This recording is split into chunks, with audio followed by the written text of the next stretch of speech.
Então, o título eu peguei do que era a proposta de vocês, né? Falar um pouco da origem do PCB, tentar abordar um pouco esse surgimento, né, do Partido Comunista Brasileiro, que surge lá em 22 como com o nome Partido Comunista do Brasil, né, seção da Internacional. Depois eu vou explicar isso um pouco melhor. Deixa eu só passar aqui. Aí, agora foi, né? Então, só para apresentar os pontos de discussão, né? As origens do partido. Enquanto isso, Rodrigo, se me permite, pedir para o pessoal colocar as perguntas no chat, que depois eu vou transmitir a você. Você vai fazer a exposição e depois responder os questionamentos, tá ok? Beleza, né? Estamos abertos a qualquer questão aí que a gente puder tratar, né, com relação a essa abordagem. Então, só para apresentar para o pessoal, para ter uma ideia geral, né, vamos falar um pouco das origens do PCB, como que ele surge. Como eu falei, ele é um partido que nasce com o nome Partido Comunista do Brasil, né, isso é importante a gente trazer. Ele vai ter esse nome Partido Comunista do Brasil, por quê? Porque ele era uma extensão, ele era uma seção da Terceira Internacional. Depois eu vou abordar isso aí também com bastante cuidado, porque esse tema é muito importante. Mas ele surge com essa sigla PCB, né, que é a sigla histórica. Depois tem o desdobramento, né, inclusive o Raul aqui comentou, né, que vai trazer um companheiro do PCdoB para falar sobre a trajetória do PCdoB. Tem toda uma divergência aí também. Certamente uma pergunta aí que, ou pelo menos, não digo certamente, uma pergunta que surge muitas vezes é: qual a diferença entre PCB e PCdoB? Né? Então, vou tentar falar um pouquinho sobre isso também. Então, tratar um pouco das origens do primeiro momento. Depois eu vou falar da trajetória do partido, mas eu não vou adotar uma linha de falar datas, acontecimentos, no ano tal aconteceu tal coisa, enfim. Claro que isso vai entrar na discussão, né?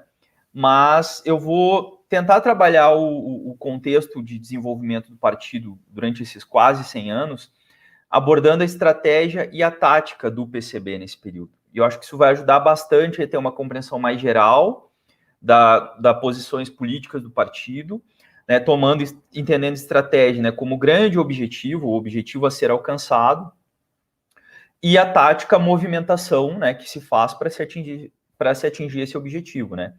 Então, nós vamos abordar um pouco isso, vamos ver que há diferenças importantes, e isso vai nos dar uma linha do tempo que fica mais fácil, eu imagino, pelo menos, né, numa noção de entender as movimentações do partido numa eleição, numa luta armada, como que o partido foi se movimentando conforme a sua elaboração estratégica e tática.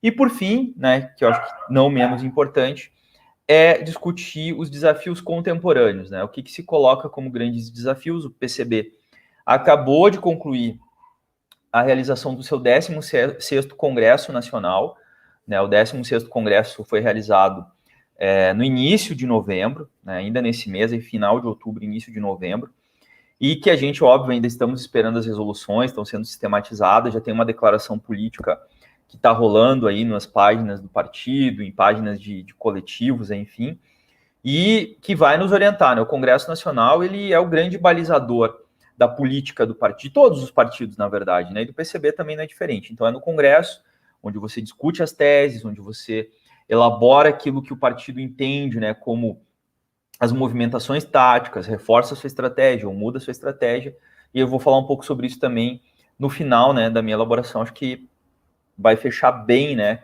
porque tá bem quentinha essa discussão, né, tá bem, aí vai repercutir muito, né, já logo na sequência, isso ainda das resoluções, isso vai ser estudado pela militância, vai ser estudado por amigos do partido, por outras organizações, né, para que a gente possa sempre avançar na luta pelo socialismo, né, que esse que é o grande objetivo. Bom, dito isso, né, e apresentando aqui as ideias que nós vamos trabalhar na exposição, eu começo com uma frase que eu acho que delimita bem e caracteriza bem o PCB, né? Ali nós temos uma imagem ao fundo que o próprio Raul comentou, né? O Partido Comunista Brasileiro, ele passou desses 100 anos, aí nós vivemos hoje, né, Raul e o pessoal todo aqui que nos acompanha, o período mais longevo, né, do PCB na legalidade, porque nós estamos na legalidade desde 1985, de forma ininterrupta, né? Tivemos um momento ali que também nós vamos entrar com alguma discussão, não vamos aprofundar muito, mas vai ser demarcado, do chamado racha, né? O movimento liquidacionista ali em 92, que deu origem ao PPS, né, do Roberto Freire, que depois mudou de nome, eu acho que hoje virou Cidadania, enfim, nem me lembro, foi, né, um partido que virou mais um satélite aí da direita, né, o Freire, essa figura nefasta aí na esquerda brasileira, chegou a ser candidato à presidência pelo PCB em as eleições de 89, né, fez 1% dos votos naquela oportunidade, e depois deu todo aquele desdobramento. Mas o PCB está atuando no seu período mais longevo, né, ou seja, mais extenso aí na legalidade, podendo atuar abertamente, apresentando-se nas eleições, né, sem restrições nesse sentido. Mas de 22 até 85, nós tivemos poucos meses de legalidade do PCB, né? O PCB, ele foi um partido que durante boa parte da sua história foi perseguido, né? Lideranças políticas foram presas, assassinados, né? Memória de grandes comunistas, grandes camaradas que foram mortos, assassinados, torturados, perseguidos, seja no período da década de 30, né, quando nós tivemos lá o Estado Novo, seja no período da ditadura militar. Então, nós tivemos vários momentos de perseguição, que também nós vamos abordar isso. Então, e mesmo assim, o PCB ele nunca deixou de existir, mesmo sob as condições mais adversas, sob as condições mais, enfim, persecutórias, né, enfim, mais violentas contra a organização, o PCB resistiu, né, resistiu, se manteve organizado, manteve consistente e pôde passar por todos esses períodos para chegar hoje como uma organização que vem ampliando, né, a sua inserção no movimento de massa, na juventude, no movimento negro e por aí afora, no movimento LGBT e por aí afora. Então aqui eu começo com uma frase do Ivan Pinheiro, um grande camarada, né, que ele diz o seguinte: só estaremos na vanguarda das revoluções socialistas que virão em nossos países. Aqui é um artigo que ele escreveu sobre o PCM, né, o Partido Comunista do México, e fazendo uma comparação com a história do PCB. E aí ele complementa, né, e no mundo, né, em nosso país no mundo, se não abandonarmos o leito fértil do marxismo-leninismo e do internacionalismo proletário, se não conciliarmos com o reformismo senil e o esquerdismo infantil, e se na tática não nos afastarmos da estratégia. Então aqui acho que tem elementos bem importantes, né? O marxismo-leninismo, o PCB ele é um partido que bebe nessa fonte do marxismo de forma ampla, né? A gente dialoga com vários teóricos do marxismo, obviamente que, né, nos clássicos Marx, Engels e o próprio Lenin, né? Mas a gente tem uma diversidade de análises dentro do partido. Nós não somos um partido de tendências, né? Nós mantemos uma organização leninista no sentido de um centralismo democrático, ou seja, você dentro da organização, dentro da sua célula, do seu espaço de atuação, você discute, você quebra o pau, você leva a sua ideia, você leva a sua formulação, você tem total liberdade para expressar suas ideias. É amplamente democrático o espaço de participação e diálogo e debate dentro da organização. Sempre frisando, dentro da organização, né? E, ao mesmo tempo, nós temos um centralismo. Ou seja, as decisões coletivas, elas são levadas quando o partido entra em ação, quando ele vai para a atuação, né? Então, por mais que eu seja vencido no debate, e eu posso vencer e ser vencido no debate, isso faz parte do processo democrático, no momento da ação, a unidade ao centralismo. Então, essa fórmula, vamos dizer assim, que foi criada, né, pelo Lenin, na estrutura do partido bolchevique lá no início do século XX, é o que nos orienta e o que orienta a maior parte dos partidos comunistas do mundo, né, que é o centralismo democrático. Isso é uma referência com a qual a gente não rompeu. A gente sabe que tem partidos de esquerda que são de tendências, você certamente vai trazer aqui companheiros, né, como o próprio PT, o próprio PSOL, que tem uma outra concepção, né, de discussão, e a gente respeita, né, os companheiros, acho que isso é válido, né, mas o PCB ele se situa nessa linha, né, nessa forma organizativa. O internacionalismo proletário é outra bandeira que é, assim, é muito forte para nós, né, é algo que a gente não abre mão de forma nenhuma. Então, a nossa luta, ela sempre está vinculada em solidariedade, em articulação com as lutas dos outros povos do mundo, da classe trabalhadora em outras regiões do mundo, né? Então, a gente se solidariza com a luta do povo cubano, a gente se solidariza com a luta do povo chileno contra o neoliberalismo, da luta dos palestinos pelo seu Estado, né, contra o genocídio que ocorre na Palestina. Então, a gente tem né? E aqui eu estou citando alguns casos, né? Porque eu poderia falar muitos outros, mas a gente tem essa bandeira como uma referência. Isso permeia, pessoal que está acompanhando, toda a história do PCB. Isso está em toda a história. A gente vai ver que, inclusive, o PCB surge lá, antes até do surgimento do PCB, né? Companheiros como Astrogildo Pereira, que é um dos fundadores do PCB, já tinha articulações de campanha em solidariedade ao povo russo, né? Lá na Guerra Civil que estava acontecendo na Rússia, né? Pós-Revolução Russa. Então, o PCB já nasce com esse viés internacionalista e que mantém até hoje, né? E aí, obviamente, que essas articulações que o Ivan traz de estratégia e tática é o que a gente vai trabalhar, né, na sequência. Bom, falando... Deixa eu só passar aqui o slide. Falando um pouco das origens, é claro que falar da origem do PCB remete a várias questões importantes, né?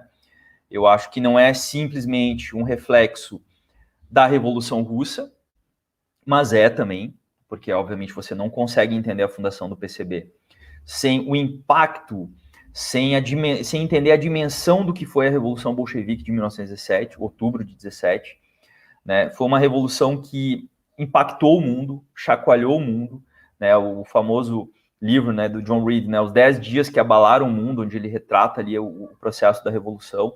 Ou seja, foi um choque sísmico na política internacional e, obviamente, que chegou na América Latina, chegou no Brasil, chegou na África, chegou na Ásia, né? E esse impulso revolucionário que emergiu, né, lá em Petrogrado, depois Leningrado, hoje São Petersburgo, né, e Moscou, enfim, todo o foco, né, da Revolução Russa, ele influenciou todo o planeta. E no Brasil não foi diferente, ele chega aqui também.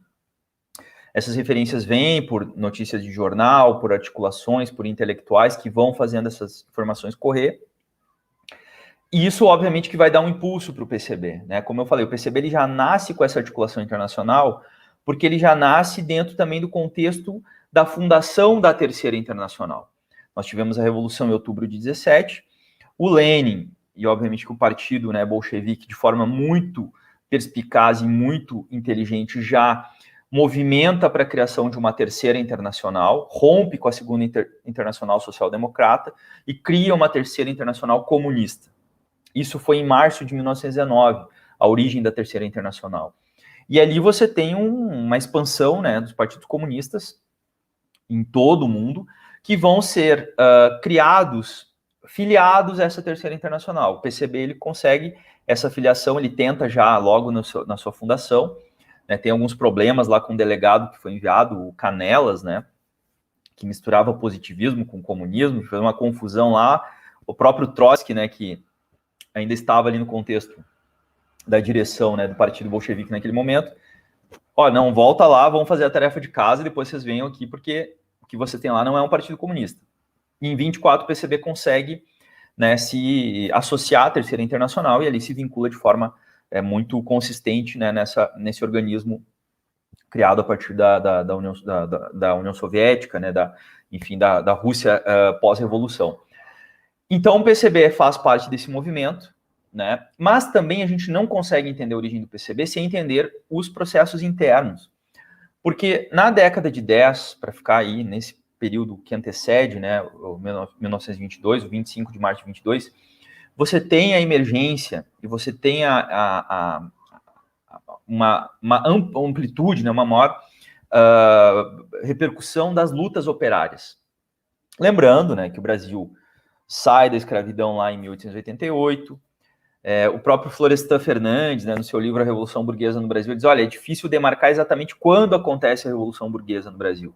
Quando que se dá essa transição de uma aristocracia agrária para uma burguesia industrial, né, de uma economia agrária, agroexportadora, para uma economia que começa a já incorporar a industrialização no seu seio, né, na sua sociedade.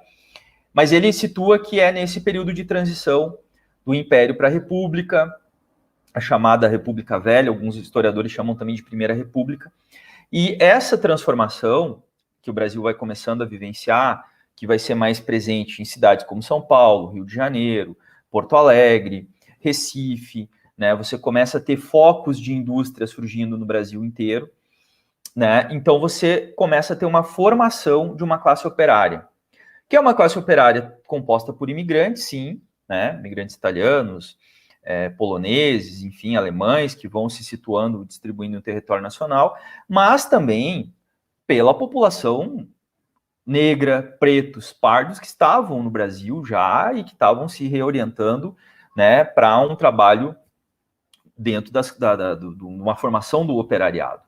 Né? Então, a gente não pode ficar só restrito à ideia do mito, do imigrante operário, mas também nós temos que incorporar, né, na discussão toda a contribuição que o povo negro também traz, né, nessa formação da classe operária brasileira. Até porque a gente muitas vezes fica focado muito na história de São Paulo, industrialização de São Paulo, e o Brasil tem uma amplitude maior. E o PCB tem um elemento importante, porque o PCB ele surge como uma organização nacional. Então, ele vai refletir essa dinâmica da classe operária, uma classe operária que começa a se movimentar. Nós temos a greve de 17, que foi uma greve tremenda, que parou São Paulo, né, que transformou São Paulo num palco de uma guerra civil.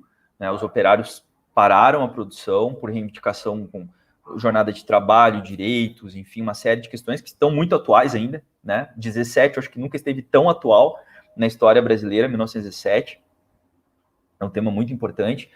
E o PCB nasce desse contexto, desse caldo aí, desse movimento, e com uma característica nacional, né? Porque naquele momento histórico, na Primeira República, você tinha partidos políticos, sim, já existiam partidos já no período imperial ali, né, na composição, né, da distribuição lá da Câmara, enfim, naquele contexto histórico, mas no período republicano, os partidos eles eram regionais, estaduais. Então você tinha o Partido Republicano Paulista, o Partido Republicano Rio-Grandense e assim por diante. Eles não tinham uma articulação, uma unidade e uma direção nacional. E o PCB é a primeira organização brasileira que surge com essa característica, né? E se você pegar a foto dos fundadores que está aí aparecendo, né? Eu não recordo aqui o nome de todos eles, depois até a gente pode pegar a referência, mas tem ali Rio Grande do Sul, Pernambuco, São Paulo, Rio de Janeiro. Então, por mais que fossem apenas 9 delegados ali, representando em torno de 70, 80 comunistas já espalhados por todo o Brasil, é um reflexo, é um retrato mais brasileiro essa organização. Então, ela nasce com esse viés. E hoje, e a gente sabe, né, quem milita na esquerda, o quanto é difícil você organizar um partido, né, ou um movimento com uma característica nacional. O Brasil ele é um país continental, é um território com uma diversidade cultural tremenda, uma diversidade regional tremenda, e você conseguir criar um elo de unidade que dê uma identidade para a organização e que dê uma característica nacional é uma tarefa difícil, né? É difícil. A gente conhece, né, tem organizações, não vou citar o nome aqui, mas que às vezes são bem organizadas, bem articuladas, mas são focalizadas, é mais na região sul, mais na região centro-oeste, e o PCB hoje está organizado em todos os estados nacionais, né? Mantém essa característica, é um partido nacional. Então, isso também é uma característica importante. E outro elemento curioso, que é mais uma curiosidade, mas não menos importante, é que o PCB ele tem uma origem diferente dos outros partidos comunistas que surgiram na América Latina, com exceção do Partido Comunista do México. O PCB e o Partido Comunista do México são as duas únicas organizações que vão surgir de cisões ou de desdobramentos, vamos dizer assim, do movimento anarquista, do movimento anarco-sindicalista. Os demais partidos comunistas que surgem na América Latina surgem em cisões da social-democracia. É o chileno, argentino, uruguaio e por aí afora, né? E no Brasil tem essa característica, ou seja, o PCB, e grande parte dos militantes, próprio Astrogildo Pereira, eram oriundos da militância anarquista. Né? Isso é muito interessante, é muito importante para pensar as origens do movimento, que era o grande articulador político, né? Se a gente fosse colocar qual era a grande organização, a grande corrente ideológica lá na década de 10, era o anarquismo, disparado, né? Era o anarquismo que estava fomentando o debate na base dos operários em todo esse cenário que a gente falou. Então, também já haviam organizações políticas, né? O PCB não é um raio no céu azul, já haviam núcleos marxistas no Sul, haviam núcleos marxistas no Nordeste, no Rio, São Paulo. Então, esses núcleos, com intelectuais, operários, vão começando a se articular. A experiência russa traz o exemplo, vamos criar um partido comunista do Brasil, né, o PCB, a sigla PCB, isso aí depois vai mudar mais para frente, mas nós já chegaremos lá.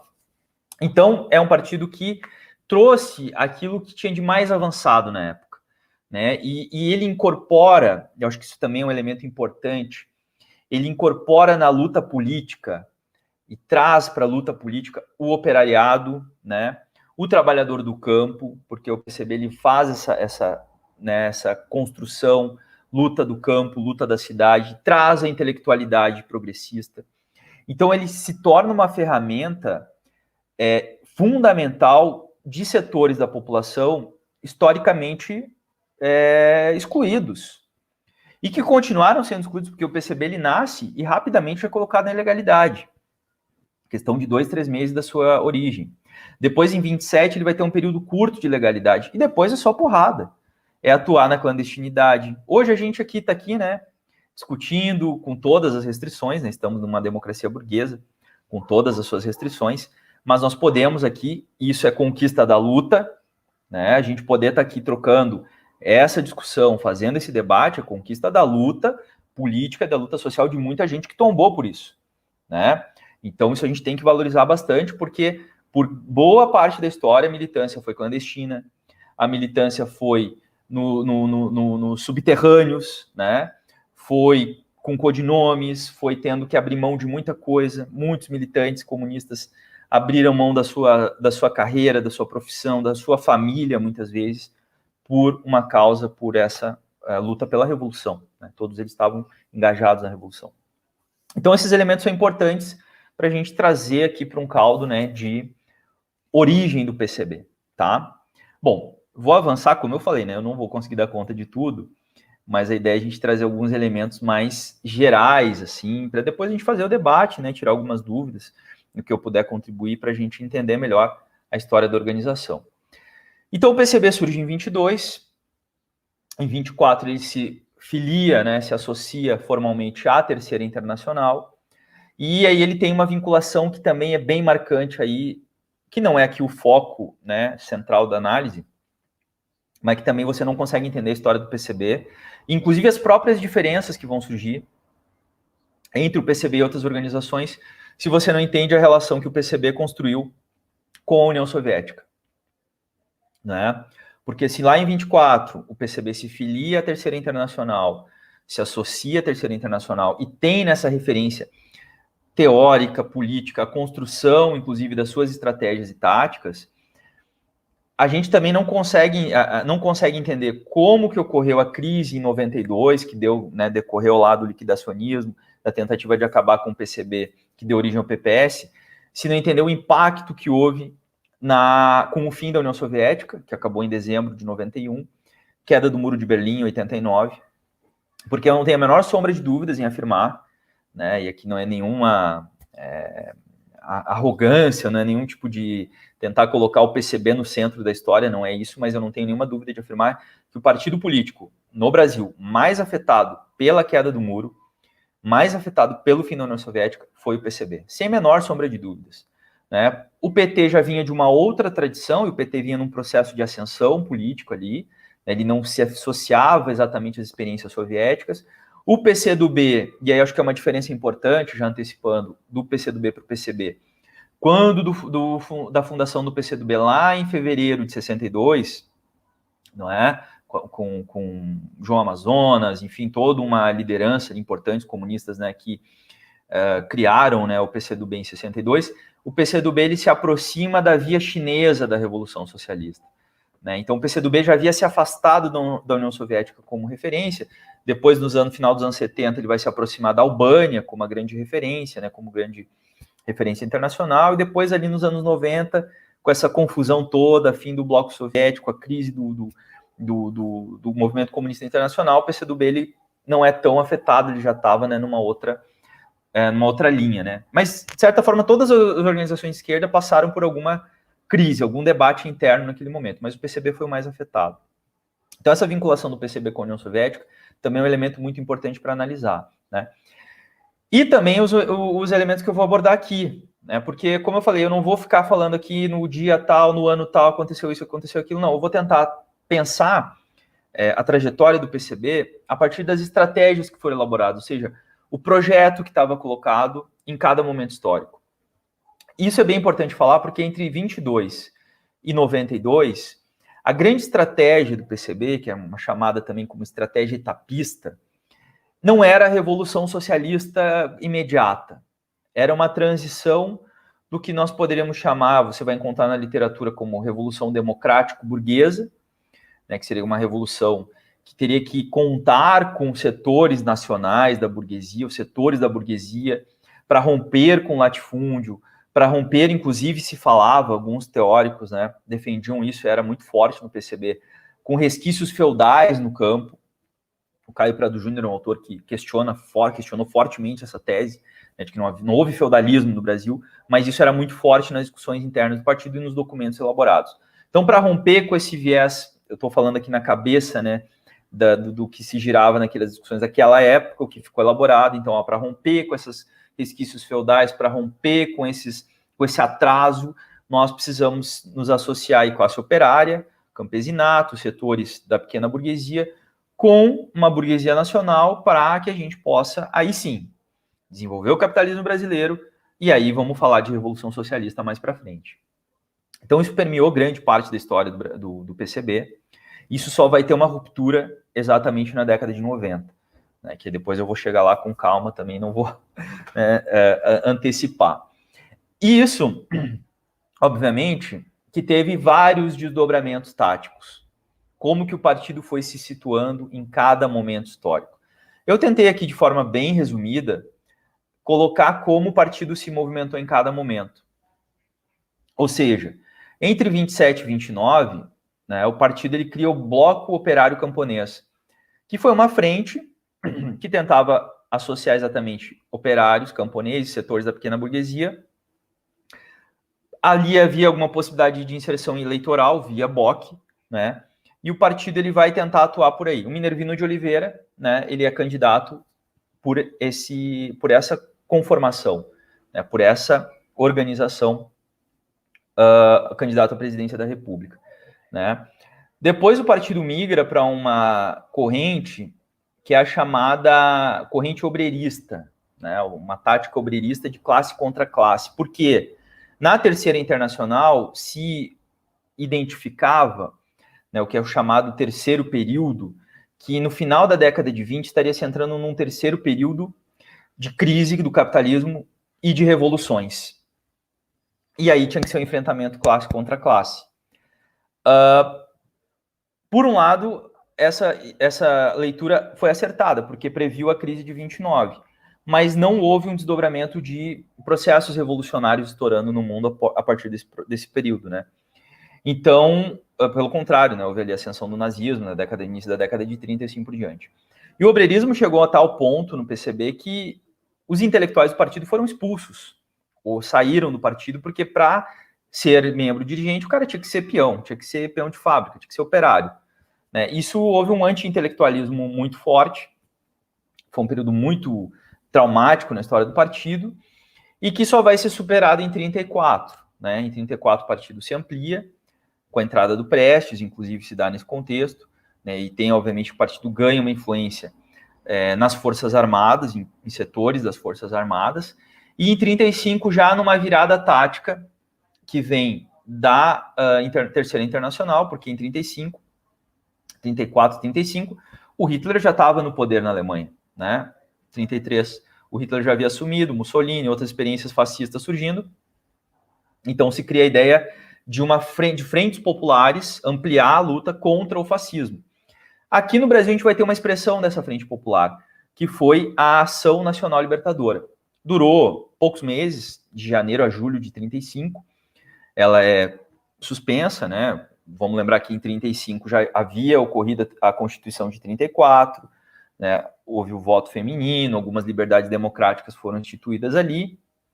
O PCB tenta, né, entrar nesse contexto e também lutar contra o fascismo aqui, né? Não vamos imaginar que isso que a gente está vivendo hoje desse neofascismo ou desse protofascismo bolsonarista é algo que também caiu num belo dia, né, um relâmpago, e não tinha direita no Brasil e de repente surgiu o Bolsonaro. Não vamos esquecer que o Brasil teve a maior seção do partido nazista fora da Alemanha, organizado legalmente. Legalmente.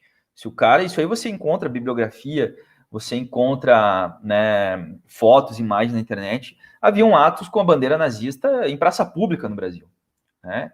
E apesar de ter ficado mais restrito às comunidades teuto-brasileiras, mas nós tivemos também a Ação Integralista Brasileira, a AIB, o fascismo à brasileira, que arregimentou muita gente, né? O integralismo chegou a ter força eleitoral em estados como Santa Catarina, por exemplo, de ser, em algumas regiões, a segunda força eleitoral, né? Ou seja, regimentou, foi um movimento de massa, e tá lá em 30 isso, né? Então é importante a gente resgatar, porque senão a gente às vezes fica muito focado na história do tempo presente e perde um pouco essa perspectiva, né? Então ali o PCB também se viu no enfrentamento contra o fascismo, e a ANL foi esse movimento. Com o fechamento da ANL em julho, o PCB se volta para a tática da insurreição, que é mal falada intentona comunista, que foi, na verdade, um levante, né, em Natal, Recife, Rio de Janeiro, onde os comunistas pegaram em armas, tomaram alguns quartéis, mas aí uma frase do Ivan Pinheiro, né, o grande camarada Ivan Pinheiro, diz o seguinte: em 35 os comunistas tinham as armas, mas não tinham as massas. As massas não vieram, não havia inserção de massa para ter uma revolta, um estouro de uma revolução. Então havia armas, havia uma forte entrada do partido dentro das Forças Armadas, né? E a revolta foi debelada rapidamente, questão de dias, e o partido reprimido fortemente, intensamente o partido foi reprimido. Mas mesmo aí, o partido não se desarticulou, não se organizou. Depois desse momento, vem o Estado Novo de Vargas e o partido ele vai mudando a sua tática para a união nacional, ou seja, uma ampla frente que envolvesse amplos setores da sociedade, seja para combater o Estado Novo, seja para combater o fascismo, né, seja para desenvolver essa estratégia, né, do desenvolvimento de uma revolução democrático-burguesa, uma revolução nacional democrática, e ela vai ter sucesso, porque o partido foi um dos principais elementos, né, com campanhas de base para que o Brasil entrasse na Segunda Guerra Mundial, né? O partido foi um dos principais elementos para fomentar a criação da Força Expedicionária Brasileira, inclusive com quadros do partido se engajando na luta, né? E também com o pós-queda do Vargas, né, onde o partido vai ter um sucesso eleitoral tremendo, né? O PCB faz 10% com o candidato Iedo Fiuza, né? Então você imagina um partido que sai da legalidade, vai para a eleição, faz 10%, né? O Partido Comunista sozinho. Você imaginem hoje o que seria no Brasil um partido comunista chapa pura fazendo 10% dos votos. Já seria motivo aí para né, uma preocupação, a burguesia já ia botar, né, as barbas de molho e ficar muito preocupada. Então imagine se 45, o PCB emerge, 10% para a eleição presidencial, elege senador, elege deputado estadual, elege deputado federal, elege uma bancada representativa, Jorge Amado, Marighella, Gregório Bezerra, uma grande quantidade de comunistas ali né, uma grande qualidade, e não deu em outra, né? 45, o partido emerge, até 47 fica na legalidade, sucesso eleitoral, expansão, ampliando a sua inserção. Se vocês procurarem os discursos do Prestes no Pacaembu, no São Januário, era uma coisa de louco, né? Se imaginar um estádio daqueles, que eram grandes estádios na época, o Maracanã ainda, né, não tinha sido criado, não tinha sido construído para a Copa de 50, lotados, cooperários, camponeses, pessoal vindo de tudo quanto era canto do Brasil, quer dizer, havia uma potência muito grande ali. O PCB chegou a ser, né, um dos maiores partidos comunistas da América Latina, né, quiçá do mundo naquele momento ali, né, na década de 40, meados dos anos 40. E aí entra a Guerra Fria, o anticomunismo muito forte, né, o anticomunismo, hoje, se a gente pegar o antipetismo hoje, o anti-esquerda, a gente não entende se não entender o que é o anticomunismo na história brasileira, né? Isso está muito enraizado também, está muito vinculado, né? A direita brasileira construiu isso de forma articulada, né? Então o PCB sofre com essa questão e é colocado na ilegalidade rapidamente em 47. E aí o partido se vê de novo numa situação complexa e vai para qual ação? Vai para uma ação mais radicalizada, que é essa ação entre 48 e 58, aproximadamente, né, mas eu estou pegando aqui alguns marcos, porque em 48 é lançado o Manifesto de Janeiro, onde o partido radicaliza a sua posição. Ou seja, agora nós vamos para uma Frente Democrática de Libertação Nacional, luta revolucionária de massas. O partido abandona a disputa pelos sindicatos oficiais, né, porque os sindicatos já estavam vinculados ao Estado, né, ou tinham que estar vinculados ao Estado já desde o período Vargas. Inclusive a própria UNE o partido abandona. A UNE nesse período dos anos 40, final dos anos 40, início dos anos 50, foi dominado pela direita. E o partido também vai ter experiências de luta armada. Trombas e Formoso, né, a experiência guerrilheira, foi construída pelo partido nesse período histórico. E o partido cai também num certo sectarismo, ou num sectarismo, para, né, eu acho que falar mais corretamente, que em 50, na eleição do Vargas, o partido declara o voto nulo, porque entendia que o Vargas era um agente do fascismo, um agente da direita e tal, então o partido se isola das massas. Em 54, vejam só que interessante, em 54, quando do suicídio do Vargas, né, quando o Vargas se suicida, e a gente sabe que houve uma comoção, né, de massa, alguns historiadores dizem que ele se postergou o golpe, né, se jogou um golpe que já vinha sendo gestado para frente, porque aí não teve condições de ter golpe ali, as massas foram para as ruas, e houve uma revolta que se quebrou jornal, sedes de partidos que eram anti-Vargas. E o PCB tinha uma posição anti-Vargas.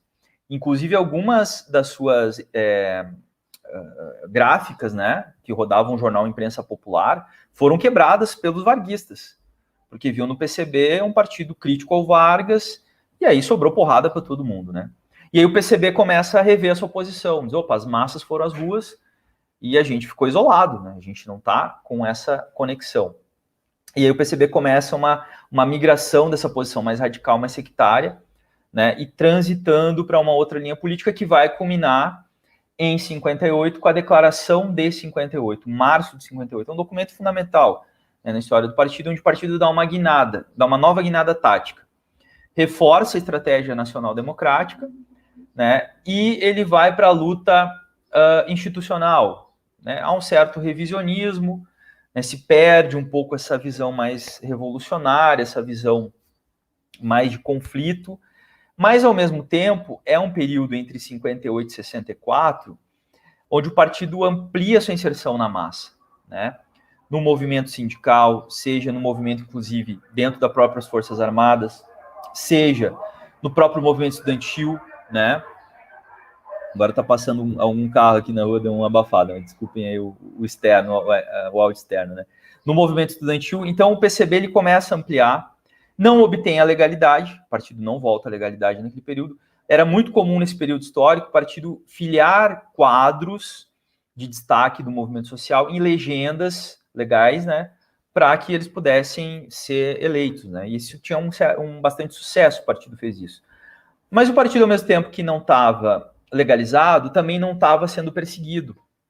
Então, por exemplo, esse 5º Congresso do PCB, que ocorre em 60, ele ocorre na Associação Brasileira de Imprensa, no Rio de Janeiro, portas abertas ali, ou seja, né, com um ar tranquilo, assim, né, não tinha legalidade, mas as coisas estavam acontecendo.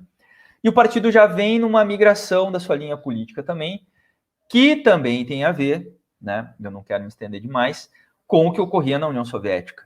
Não vamos esquecer que em 53 Stalin morre, 56 há o famoso documento secreto do Khrushchev, que de secreto não tinha nada. Ele leu aquele documento num evento com vários delegados do mundo inteiro. Aquilo cai como uma bomba no movimento comunista internacional e gera uma crise profunda, né? A imagem de Stalin sai muito deteriorada daquele documento. Se começa um processo de desestalinização na União Soviética, que para ficar só num elemento, né, se tira o corpo do Stalin lá do mausoléu onde até hoje está o Lenin e se enterra ele ali no muro do Kremlin, né? Então, e entre vários processos que ocorreram dali, um desdobramento dessa questão. E o movimento comunista também se divide internacionalmente, né? Tem um relato muito forte que diz que o Marighella, quando ouviu, o Marighella já tinha sido deputado, né, federal lá em 46, 47, ele chorou quando ouviu o documento, porque ali derrubou, né, colocou em xeque a grande imagem de Stalin, que era a grande liderança do movimento comunista até então, né? E aí, bom, aí abre-se uma cisão dentro do PCB, abre-se um debate interno, tem a ver com os elementos internos também. Então, por isso que a gente sempre tem que articular o movimento internacional e as questões dentro do país, para para entender a história do PCB. E aí, 58 tem essa declaração, é um marco, e como desdobramento você vai ter a origem do PCdoB lá em 62, né, que se mantém com o viés stalinista, né, não rompe com o que eles chamam do revisionismo soviético, o revisionismo do PCB, né, que eles identificavam como revisionismo do PCB, e vão criar o PCdoB em 62, já rompendo também com a própria União Soviética, que eles consideravam Khrushchev um revisionista, e vão para uma outra linha de atuação, né. Bom, entre 58 e 64, revisionismo, e aí vem a ditadura militar, né, e na ditadura, agora o vizinho ligou aqui uma furadeira para ajudar, né, mas acho que vocês estão me escutando bem, tá tudo certo aí, o áudio tá legal. Não está abafando demais aí, Raul. É só uma coisa, é que você está falando do Rio Grande do Sul e os companheiros do Eduardo Leite, aí, governador, eles estão boicotando a live aqui, né? A direita está atuando forte aqui, né? Mas, enfim, faz parte, né? Mas só para a gente não perder o raciocínio, não prejudicar aqui a nossa fala. Então, entre 64 e 79, bom, aí vem um elemento fundamental, né? Que é a ditadura militar.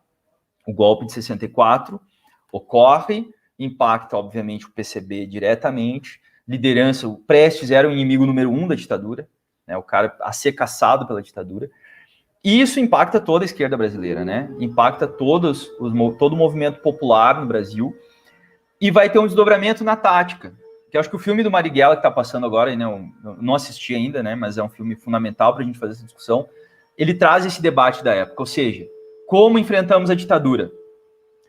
59, Revolução Cubana, né? Não vamos esquecer disso. Então, as guerrilhas faziam parte aí de um elemento de luta tática que vai se expandir na América Latina como um todo. E aí vem essa questão, como enfrentaremos a ditadura? Como enfrentaremos a repressão? Luta armada ou luta de massas? Vão pegar em armas ou vão para o movimento de massa, movimento de base? O PCB, isso é bem importante demarcar, o PCB, enquanto organização, ele não opta pela luta armada. O PCB não pegou em armas, o PCB não criou nenhuma guerrilha, e foi muito criticado por isso. Marighella rompe com o PCB, é expulso do PCB, né? Outros grandes líderes, né? Jacob Gorender, enfim, entre outros tantos militantes, vão romper com o PCB e vão ir para a luta armada, vão para a via guerrilheira. E o PCB vai para a frente democrática. Não, vamos atuar na base, vamos atuar por dentro do MDB, né, vamos atuar pela luta de massas para derrubar a ditadura. E derrotada, um outro elemento importante, derrotada a ditadura em derrotada a ditadura na eleição de 74, quando o MDB faz mais votos que a Arena. É uma eleição importante. E quando a ditadura já tinha derrotado os movimentos guerrilheiros, como o Araguaia foi a última grande resistência, havia sido já, né, aniquilado ali no ano de 74, o que a ditadura faz? Se volta para o principal articulador político da Frente Democrática, que era o PCB. E boa parte do Comitê Central, né, aqueles militantes que ficaram no Brasil, eles foram assassinados, né? Porque o PCB mandou uma parte para fora do país, né, mandou uma parte para fora do Brasil para preservar a vida de companheiros naquela época, e quem ficou no Brasil, praticamente todos foram assassinados pela ditadura, que se voltou exatamente para destruir e desarticular o PCB, né? E houve operações em vários estados brasileiros, né? Santa Catarina, que eu conheço um pouco mais a realidade, houve a Operação Barriga Verde, que foi uma operação militar, né, de inteligência militar para prender comunistas, prenderam mais de 45 comunistas do PCB para desarticular a organização no estado. Isso aconteceu em outras regiões do país também. Tortura, desaparecimentos, perseguição política, tudo isso veio nesse pacote. Então, o PCB, isso é importante, porque a direita fala, né? Não, mas a ditadura só perseguiu quem pegou armas. E não defendendo essa posição, obviamente, o contrário, que quem pegou em armas tem a sua legitimidade. Nós temos que respeitar essa posição política daqueles companheiros, temos que analisar historicamente, né? Porque é muito fácil a gente falar hoje, né? Ah, os caras erraram. Bom, mas naquele momento histórico, vários companheiros se jogaram nessa luta de forma né, consistente, dedicaram a sua vida para a luta armada. Mas o PCB não tomou essa atitude, mesmo assim foi perseguido. Foi perseguido, teve gente morta, torturada por isso. Mas se revelou correta a tática. A tática da Frente Democrática foi o que derrotou a ditadura. A ditadura foi ruindo a partir das pressões do movimento de base, do movimento de massa, né?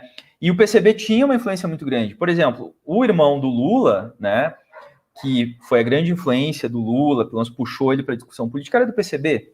Não me recordo agora, acho que é o... Exatamente, né? Uma grande figura aí que acho que também precisamos estudar mais essas figuras, né? Trazer, resgatar essas histórias é muito importante. Então, há ali um PCB que, claro, muito combatido, né? Foi muito... O PCdoB também, outras organizações, né, também foram muito perseguidas na ditadura militar, mas que mantiveram essa luta de massa, essa luta de base, né? E isso derrotou a ditadura. Então, em 79 tem já ali a abertura, né, abre-se ali, e quando o partido volta em 80, bom, já é um outro Brasil, né? É um Brasil que passou pelo período da ditadura militar, uma geração inteira de militantes ou foi para o exílio, ou foi morta, ou foi para a clandestinidade, ou desapareceu, e surge um novo movimento ali que o PCB dos anos 80 não entendeu direito, né? Eu acho que o PT expressou bem mais, de forma mais consistente esse movimento dos anos 80, que foi a emergência de um movimento sindical, né, principalmente do ABC paulista, que o Lula é a grande figura, a grande representação disso, né? O movimento camponês também se renova e vai dar origem ao MST, né? Você tem um movimento muito forte das igrejas, né? O movimento da teologia da libertação, toda essa movimentação muito importante também, e uma nova intelectualidade ali que está surgindo, que está discutindo, e que, obviamente, o PDT pegou um pouco disso, o PT também, acho que foi o grande, né, acabou sendo o grande espaço, né, de articulação desses movimentos, e o PCB volta da ditadura, nos anos 80, com posições de comunistas que vinham da Europa, o chamado eurocomunismo, muito reformistas, né? O Prestes rompe com o PCB já em 80, o Prestes acaba perdendo espaço, lança cartas comunistas em 80 e rompe com o PCB, né? Depois, no final da vida, ele chega a se aproximar do PDT, não entra bem no PDT, mas se aproxima do PDT, do Brizola. E o PCB entra numa linha reformista, numa linha de apoiar o MDB sob qualquer condição, né? Na eleição para governador em 86, se eu não me engano, o PCB apoiou o MDB em quase todos os estados, uma posição muito recuada, não participou da criação da CUT.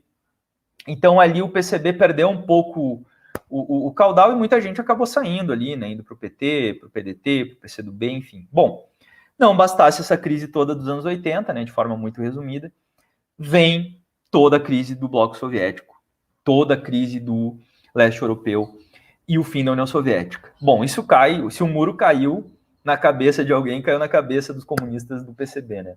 Obviamente que afetou toda a esquerda, como eu falei, mas isso é muito forte o impacto, né, na esquerda brasileira, e no PCB nem se fala. E aí culmina com o congresso lá de 92, janeiro de 92, quando o Freire manobra, né, coloca delegado que não era militante para acabar com o partido, né,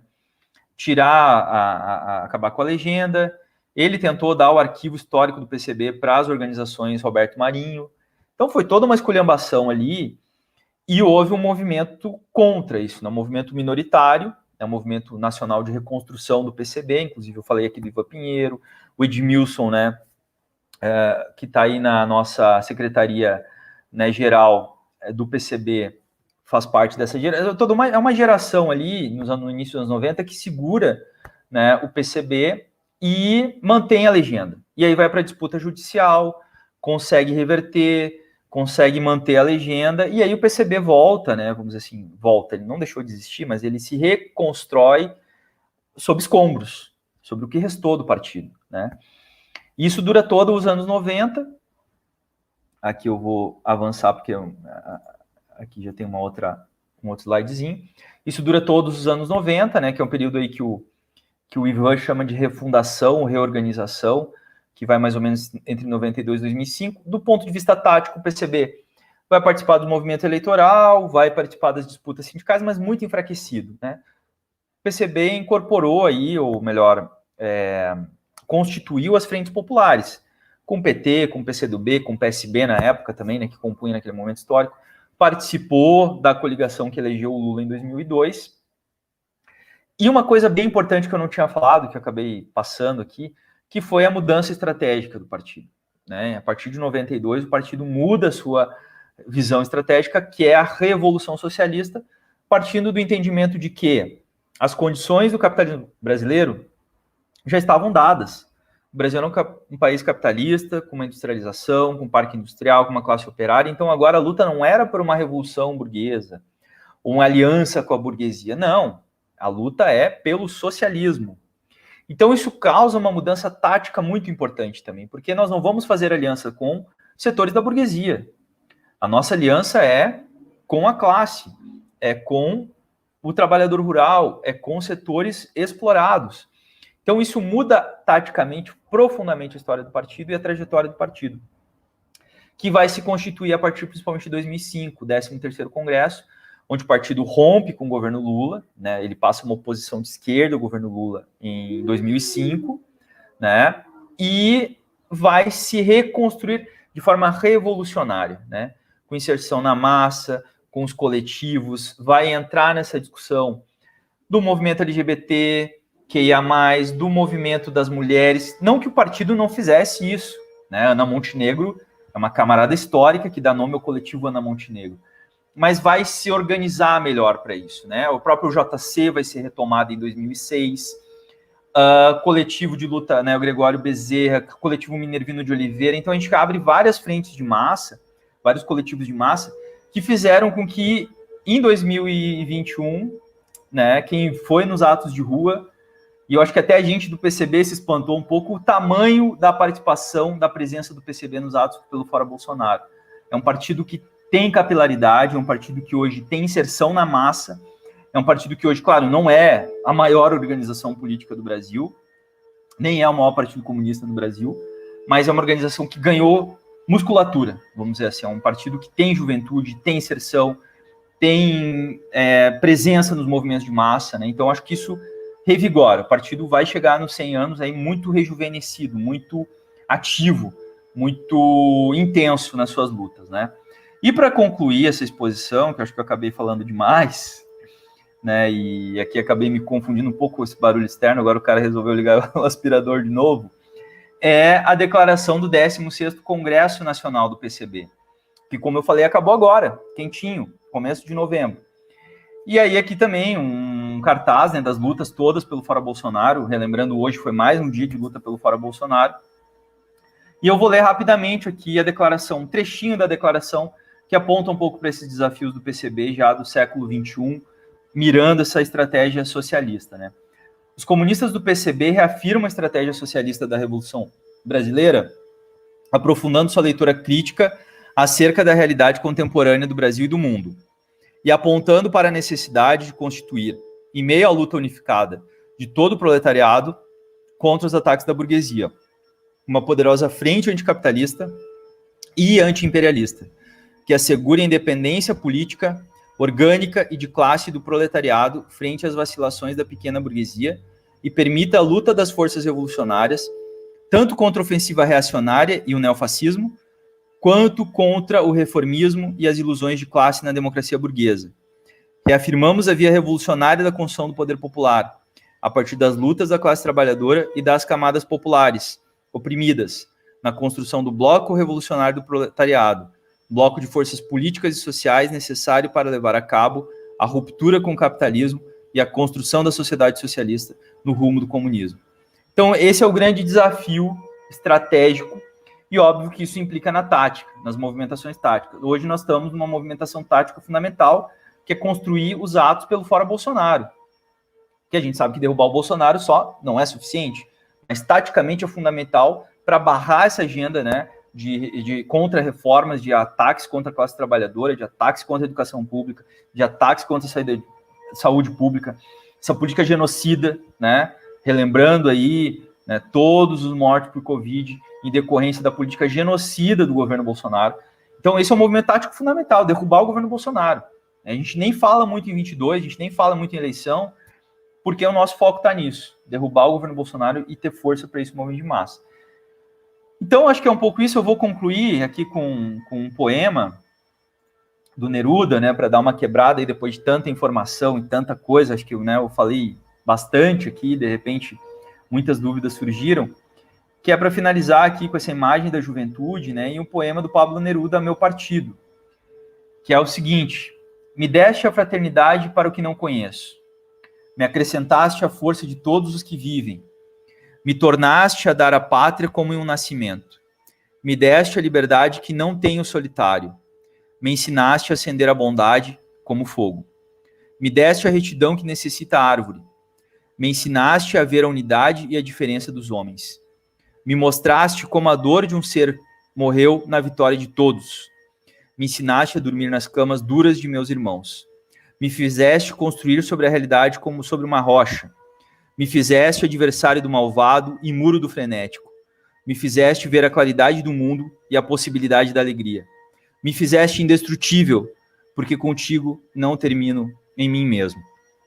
Como vários comunistas camaradas que caíram aí nesses longos de quase 100 anos, não acabaram em si mesmo, porque eles continuam vivos na luta atual, na luta presente do PCB em 2021. E aqui as referências, né? Depois eu socializo aí, já compartilhei, né, com os companheiros, quiser ter acesso, tá tranquilo aí para o pessoal que queira analisar. Tem muita bibliografia sobre PCB, né? Eu botei algumas aqui, pouquíssimas, mas textos bem gerais, assim, porque o PCB é tema de pesquisa de muita coisa até hoje, né?